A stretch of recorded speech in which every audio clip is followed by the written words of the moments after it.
News 18 India. मैं हूं आपके साथ प्रीति रघुनंदन। अलग अलग स्तर पर बातचीत के लंबे दौर के बाद आखिरकार चीन की सेना विवाद वाले इलाकों से एक बार फिर पीछे हटने को राजी हो गई है। ताजा ऐलान यह है कि एलएसी पर भारत और चीन की सेनाएं मौजूदा स्थिति से 1.5 किलोमीटर पीछे हटेंगी ताकि तनाव कम किया जा सके। कूटनीति के लिहाज से देखें तो यह भारत की बहुत बड़ी जीत है, लेकिन इसे चीन का आत्मसमर्पण कहना भी सही नहीं होगा, क्योंकि हर पल साजिश रचने वाले चीन की ये चाल भी हो सकती है। चीन 4 कदम आगे बढ़ता है और 2 कदम ही पीछे हटता है। यही नहीं, चीन पीछे हटने के बहाने विवाद का नया मोर्चा भी खोलता रहता है।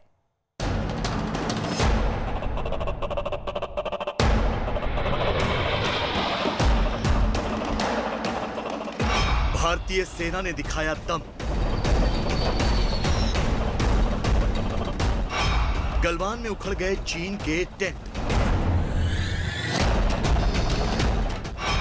1.5 किलोमीटर पीछे हटी चीन की सेना। लद्दाख में 3 जगहों पर चीन को हटाने पड़े कदम। पूर्वी लद्दाख में भारत के खिलाफ चीन की साजिशें अब पूरी तरह से दम तोड़ चुकी हैं।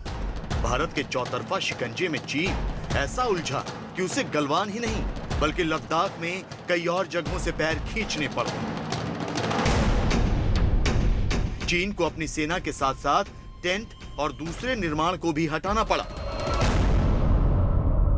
गलवान में भारत से उलझकर पूरी दुनिया में घिरा चीन अब इस बात को समझ चुका है कि भारत के साथ विवाद को वो जितना लंबा खींचेगा उतना ही ज्यादा उसे नुकसान उठाना पड़ेगा। और शायद यही वजह है कि उसने लद्दाख के 3 सबसे विवादित जगहों से अपने सेना का बोरिया बिस्तरा समेटना शुरू कर दिया।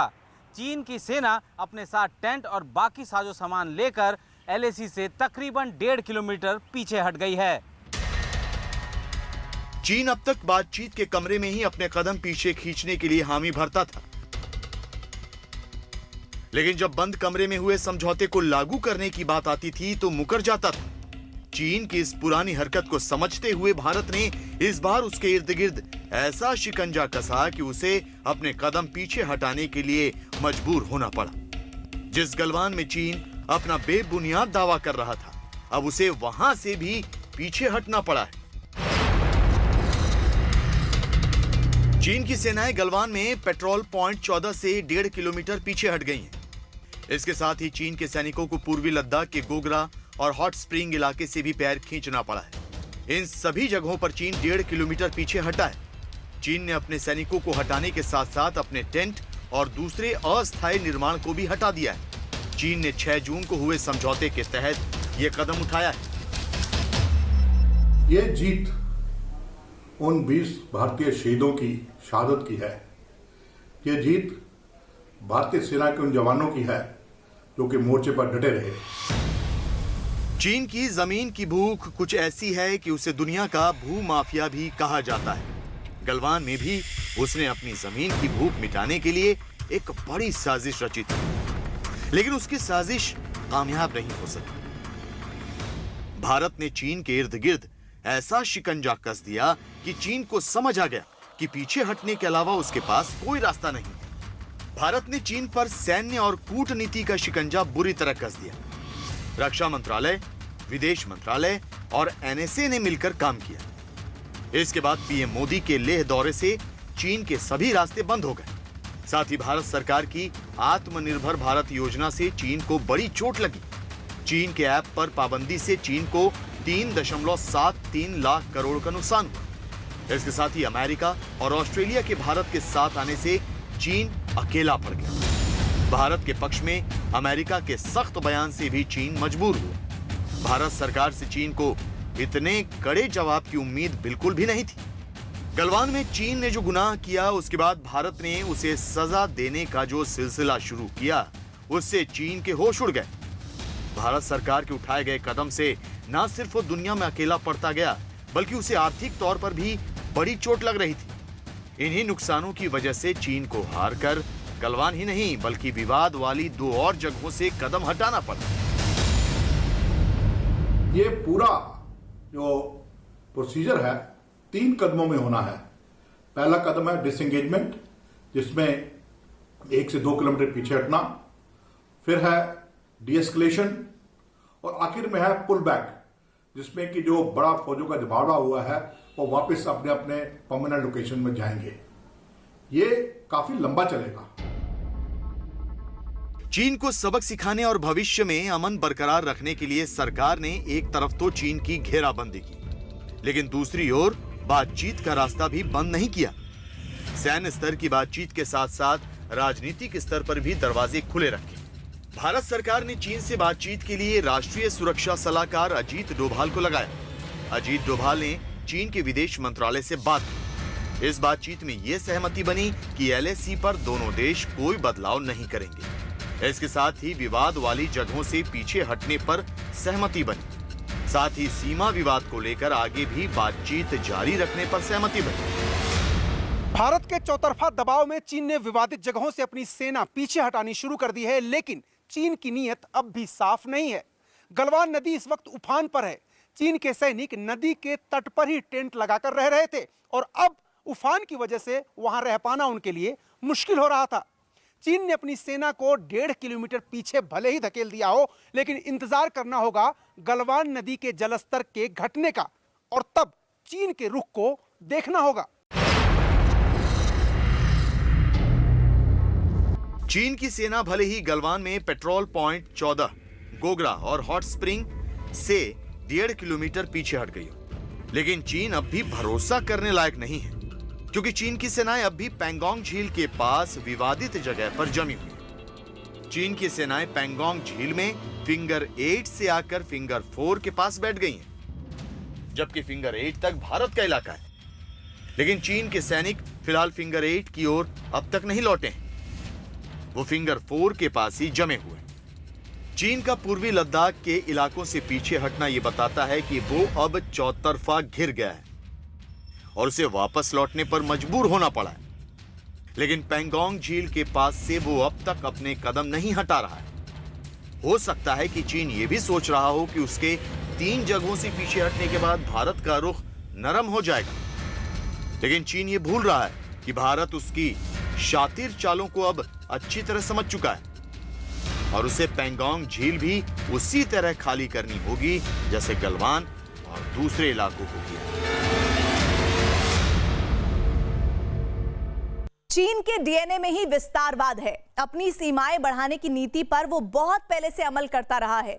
इसी नीति पर चलते हुए चीन के राष्ट्रपति शी जिनपिंग ने सोचा था कि वो एशिया की सबसे बड़ी ताकत बन जाएंगे। इसी लालच को साधने के लिए चीन एक के बाद एक कई देशों से दुश्मनी मोल ले बैठा। पहले चीन ने भारत के साथ सीमा विवाद बढ़ाया और अब दक्षिण चीन सागर में अमेरिका के साथ तनाव बढ़ गया है। हालात खराब होते जा रहे हैं और बौखलाहट में शी जिनपिंग महाविनाश को न्योता देते नजर आ रहे हैं।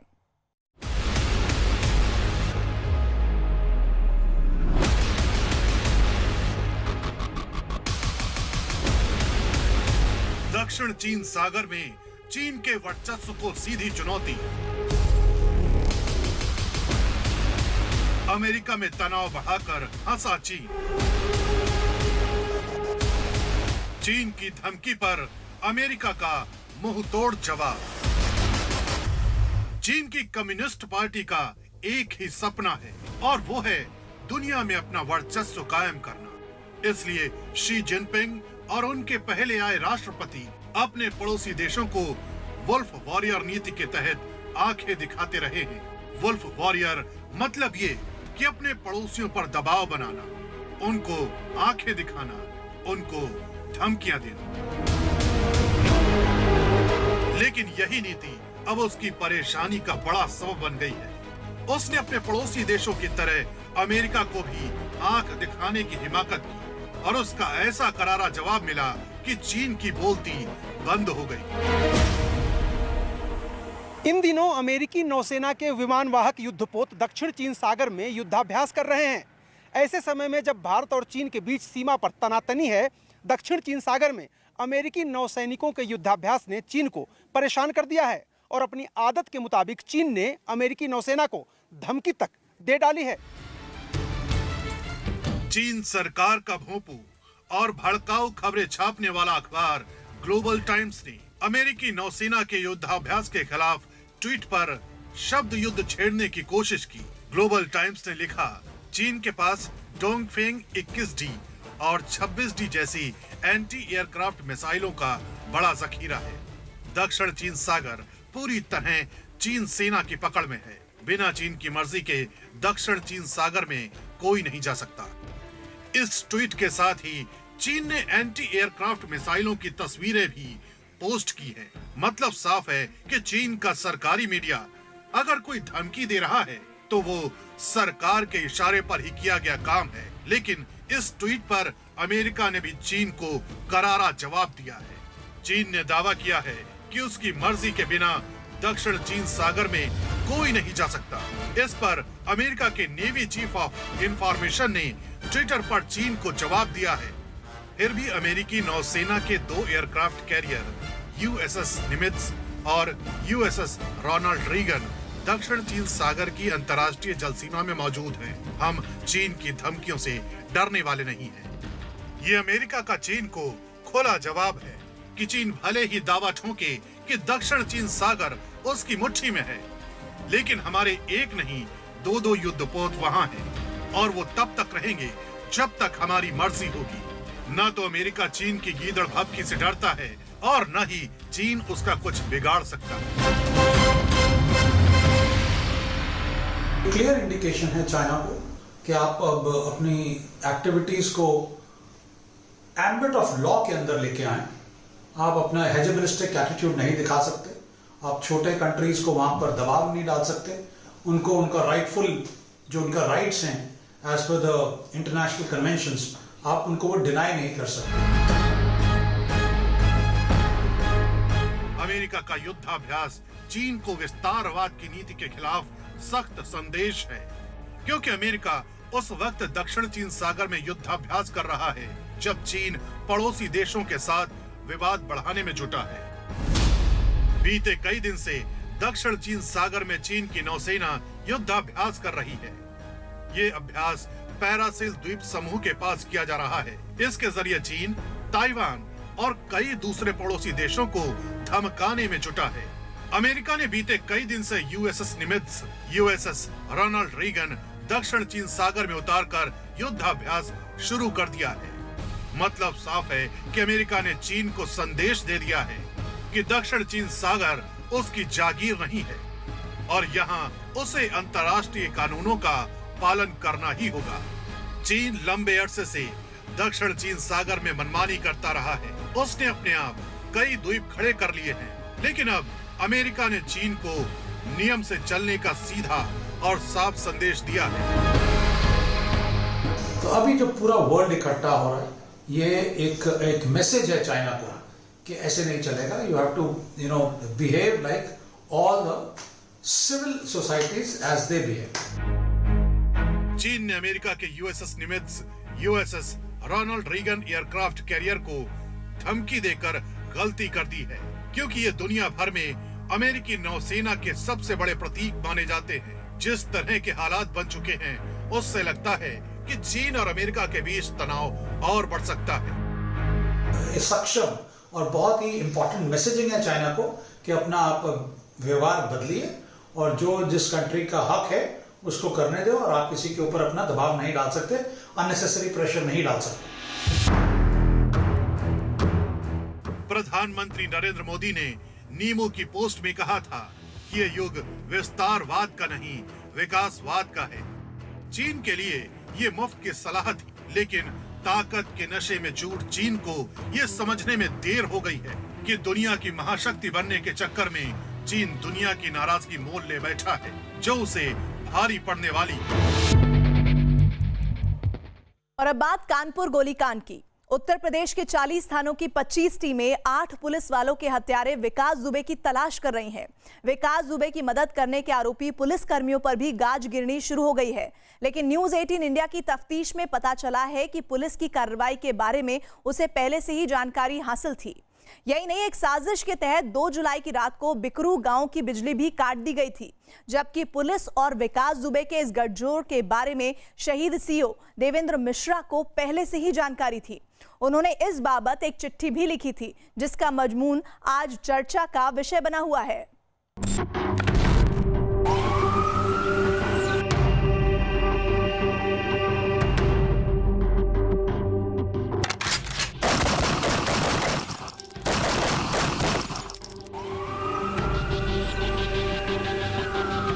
वहाँ पे एक नंबर आया था, अच्छा, चौबेपुर से, हाँ, कि थाने से मैं बोल रहा हूँ बत्ती बिकरू काट दो।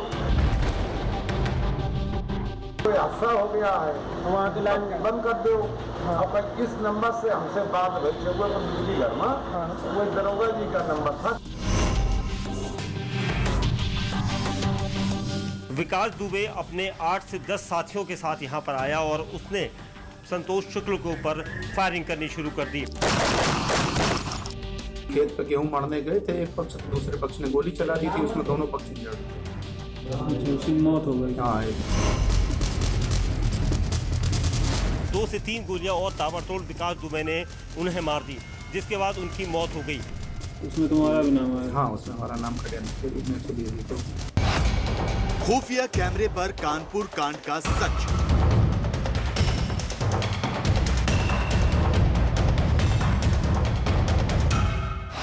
न्यूज़ 18 इंडिया की एक्सक्लूसिव रिपोर्ट।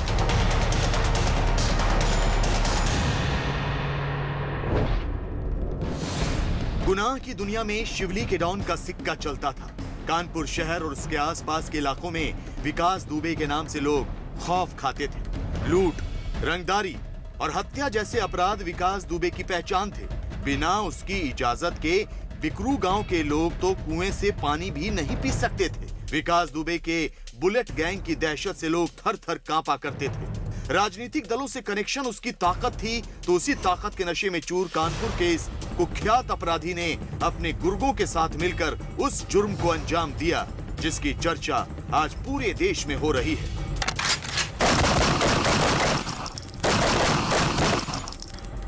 आठ पुलिस वालों को शहीद कर विकास दुबे फरार हो गए। हालांकि पुलिस शिद्दत से उसकी तलाश कर रही है। जगह जगह उसके पोस्टर चस्पा कर दिए गए।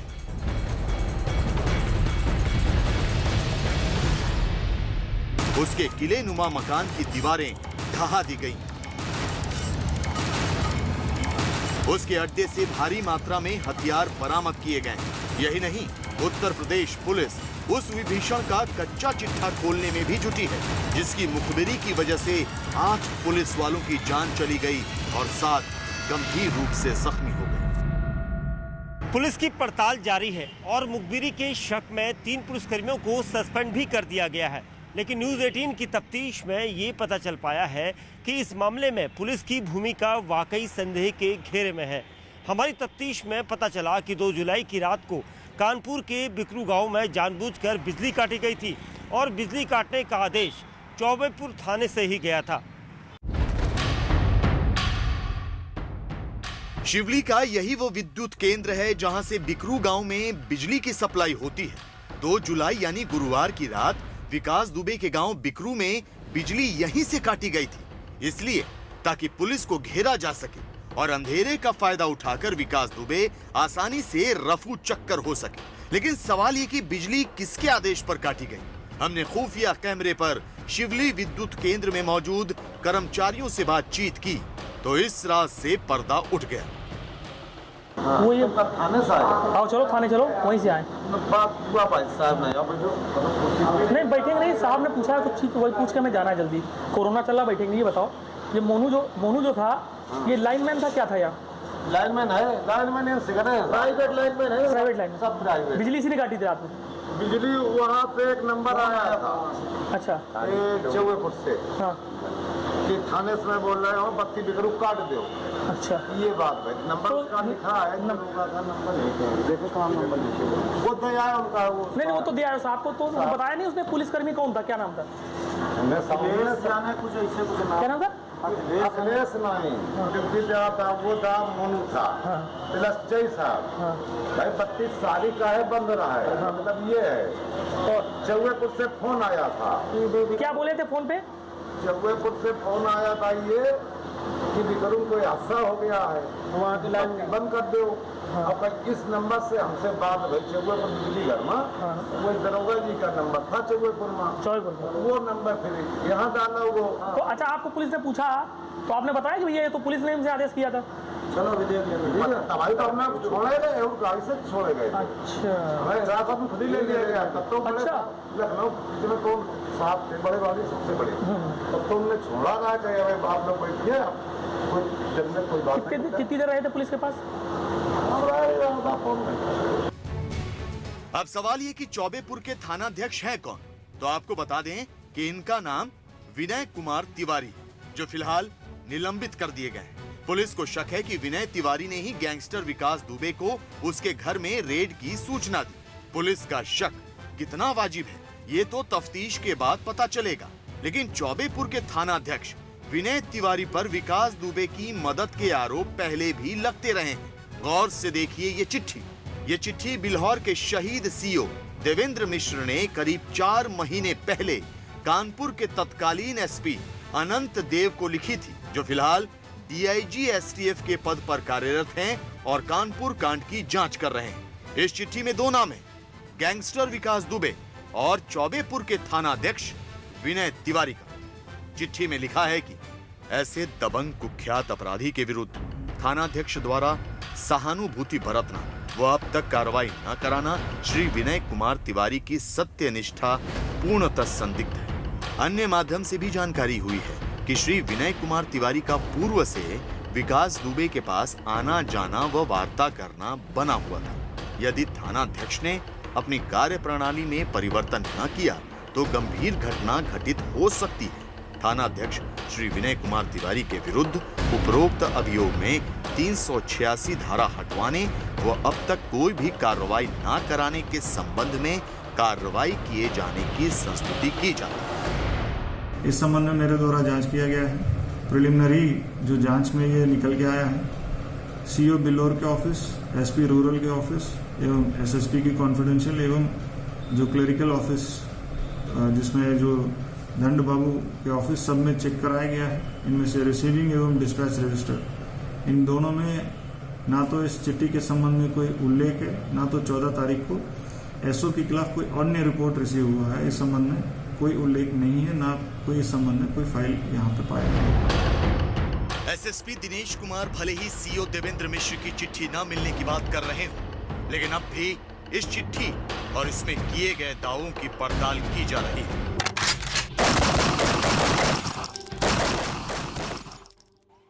विकास दुबे राजनीति में कदम तो नहीं रख सका, लेकिन बड़े बड़े नेताओं के साथ उसकी पुरानी तस्वीरें आज सुर्खियां बनी हुई हैं। वैसे भी गैंगस्टर विकास दुबे को सुर्खियों में रहना बहुत पसंद था। हालांकि उसने सपने में भी नहीं सोचा होगा कि एक दिन उसकी जान पर ही बनाएगी। भेष बदलने में माहिर विकास दुबे आज पुलिस की नजरों से छिपता फिर रहा है। उसकी पत्नी और बेटा भी फरार है। चंबल से लेकर नेपाल तक उसकी तलाश की जा रही है। यही नहीं, विकास दुबे के रिश्तेदार भी उसके पकड़े जाने की दुआ मांग रहे हैं।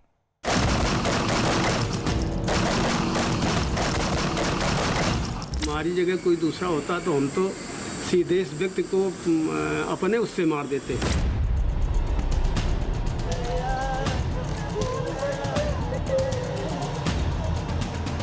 मतलब इतना नीच व्यक्ति धरती के पर्दे पर हमने नहीं देखा हो।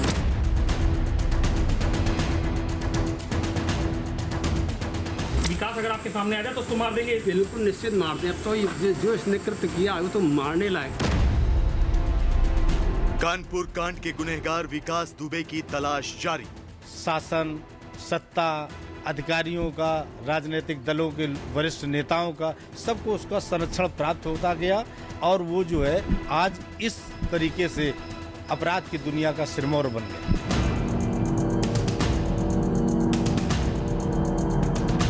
गैंगस्टर विकास की पत्नी रिचा और उसका बेटा भी फरार। डराया धमकाने में ये इन लोगों को समझाया था कि देखो अगर ये नहीं है और ये फर्जी हैं तो इनकी मदद करो। गलत अंदाज से देखते थे लोग, हम ये सोचते थे, हमें खुद बताने में महसूस शर्म होती थी कि हम उनके भांजे हैं। क्या पुलिस को चकमा देकर विकास दुबे नेपाल भाग गया?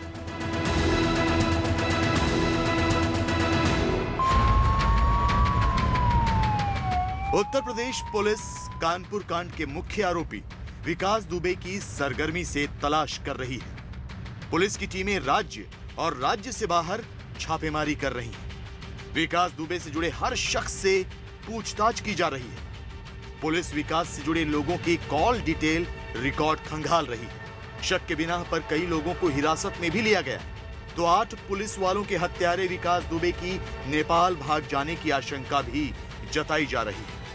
लेकिन इसी बीच गैंगस्टर विकास दुबे का एक पुराना वीडियो सामने आया है, जिसमें वो लोगों को डराने और धमकाने की बात कबूल कर रहा है, जिसमें वो कई राजनेताओं के नाम भी ले रहा है। विकास दुबे खुद अपने राजनीतिक कनेक्शन के बारे में कैमरे पर बता रहा है, उसी राजनीतिक कनेक्शन के बारे में जिससे जुड़ी तस्वीरें भी वायरल। दबाव जैसा नहीं, लेकिन अपना प्रयास किया था हमने, जो है अपने लोकल लीडर्स और उनसे है जो अपने हमारे यहाँ के प्रबुद्ध लोग हैं उनसे किया था मैंने। कौन कौन है? जैसे हमारे लोकल विधायक हैं, भगवती प्रसाद सागर जी हैं और अभिजीत शांगा जी हैं MLA, और हमारे ब्लॉक प्रमुख हैं राजेश कमल जी, और जिला पंचायत अध्यक्ष हैं गुटन कटियार जी, और प्रधान लोग भी हैं 2, 3, 4, 5 लोग। तो इन लोगों ने क्या लोग डराया धमकाया? नहीं, डराया धमकाने ने ये इन लोगों को समझाया था कि देखो अगर ये नहीं है और ये फर्जी हैं तो इनकी मदद करो। विकास दुबे जिन नेताओं का नाम ले रहा है, न्यूज 18 इंडिया ने उनसे भी बातचीत की, तो इनके मुताबिक विकास दुबे सफेद झूठ बोल रहा है। भगवती सागर और अभिजीत सिंह सांगा ने साफ किया कि विकास दुबे से उनका कोई ताल्लुक नहीं है। ये दिखाया जा रहा है कि 2017 का ये वीडियो है, जब STF ने इसको गिरफ्तार किया।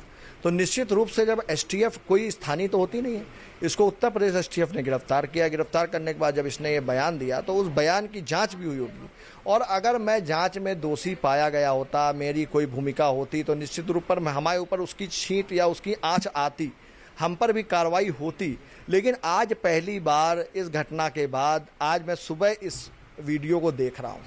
वैज्ञानिक क्यों करें, आज डिटेल निकलवा दी जाए। कब बात हुई किसी अधिकारी से, यहाँ से लेकर के जिले से लेकर प्रदेश और देश के किसी अधिकारी से, कभी भी मैंने उसकी अगर बात की हो तो जितनी सख्त से सख्त हो सजा हो वो दी जानी चाहिए। विकास की मदद कौन कर रहा था, विकास के सिर पर किसका हाथ था, इसका पता तो तफ्तीश के बाद चलेगा। लेकिन फिलहाल विकास दुबे पुलिस की गिरफ्त से दूर है। यही नहीं, विकास की पत्नी रिचा और उसका बेटा भी फरार हो गए। 2 जुलाई को रात 2 बजे ही उसकी पत्नी और बेटा 9-2-11 हो गए। पुलिस को शक है कि विकास के संपर्क में उसकी पत्नी है और उसका फोन आने के बाद ही वो भागी। लेकिन चौंकाने वाली बात तो ये कि विकास की पत्नी CCTV का DVR लेकर फरार हुई। विकास को करीब से जानने वालों की माने तो वो भेष बदलने में माहिर है। तो शायद यही वजह है कि नेपाल के साथ साथ 2.5 लाख के इनामी बदमाश विकास दुबे की ग्वालियर के चंबल में पनाह लेने की आशंका भी जताई जा रही है। इंटेलिजेंस इनपुट मिलने के बाद ग्वालियर के चंबल में भी पुलिस अलर्ट हो गई है।